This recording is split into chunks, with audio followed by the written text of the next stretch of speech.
Let me introduce scientific notation to you by telling you that there's two rules you must follow. There must be a number, and in that number, let me give you an example. The decimal has to be right after the first number. That's the only place the decimal can be. So it must be a number with a decimal after the first digit times 10 to a power. That's how you know you're writing in scientific notation. Those two things have to happen. A number with a decimal after the first digit, nowhere else, and 10 to some power. Scientific notation was created because sometimes we have huge numbers and it would be easy to accidentally leave off a zero or add an extra zero when you're writing it out. So we want to write it in an easier form called scientific notation. So you grab the decimal wherever it's at. I don't see the decimal, so it must be at the end, 9 million. And then you move the decimal digit by digit until it's right where you want it. Remember, I wanted it after the first digit, so it needs to be after the 9. We'll just count how many times you moved it. 1, 2, 3, 4, 5, 6. So it's 9 times 10 to the 6th power. That way scientists can correspond with each other without accidentally forgetting a zero or adding an extra zero. Let's try that again. Sometimes we have huge numbers in the scientific realm, for example.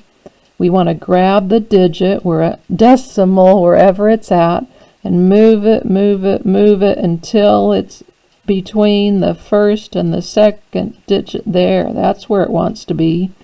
4.838, and I don't have to write all those zeros. We'll know they're zeros. I need to write 4.838 times 10, and the power, the exponent, is how many times I moved the decimal. 1, 2, 3, 4, 5, 6, 7, 8. So it's 10 to the 8th. That's how far Jupiter is from the sun. Sometimes decimal numbers are super small, and the same problem if we left a zero off accidentally or added an extra zero. It'd be 10 times worse answer than we wanted. So we're going to write it in scientific notation. We're going to make the decimal right after the first digit. That's significant.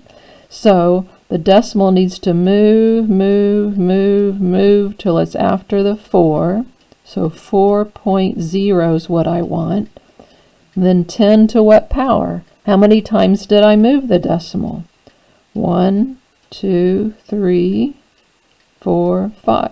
5 times, but I moved it that direction.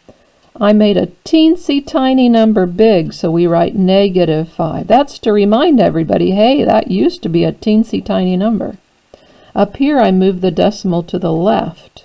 It was a huge number, so I had to tell people to multiply it by 10 to the 8th, which is a huge number.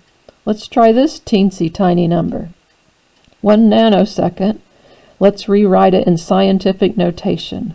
Well, I know I want to grab this decimal and move it. Zero's not significant. There's a 1. That digit's significant. I could put 1 or I could put 1.0. It's the same answer. Times 10 to what power? Well, I moved it 9 times. But it was a teeny tiny number, so I'm going to write -9. That's how I remember whether it's negative or not. Some teachers teach if you move it to the right, it's negative.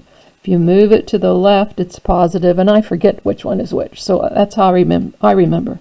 If it's a teensy tiny number, your exponent will be negative. The last thing I want to show you is that you can multiply scientific numbers. You can even divide them, but we're just going to practice multiplying. You multiply the normal numbers together. 4 times 6, that's 24. And then you put these exponential numbers together. 10 to the 6 times 10 to the 4th. Remember, when you're multiplying with powers, you add them. So it's 10 to the 10th. You do not multiply the exponents when you're multiplying.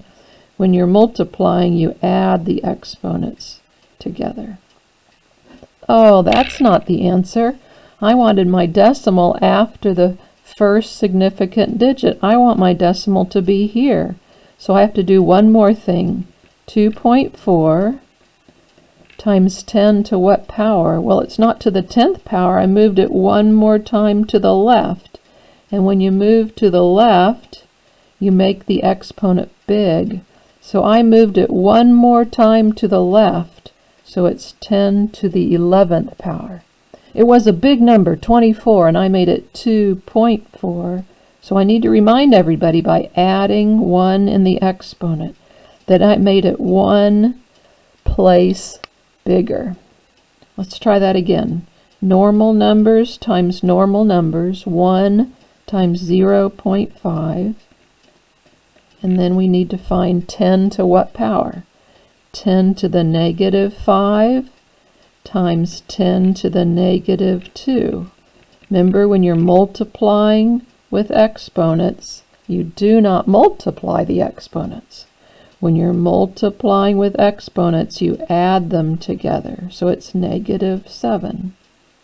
That looks good, but it's not quite good. I want the decimal after that 5.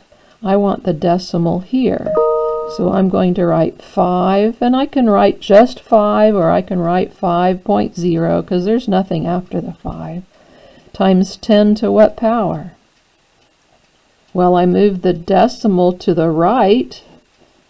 That means I need to make it go down 1 from what it was. Negative 7, and then negative 1 is negative 8.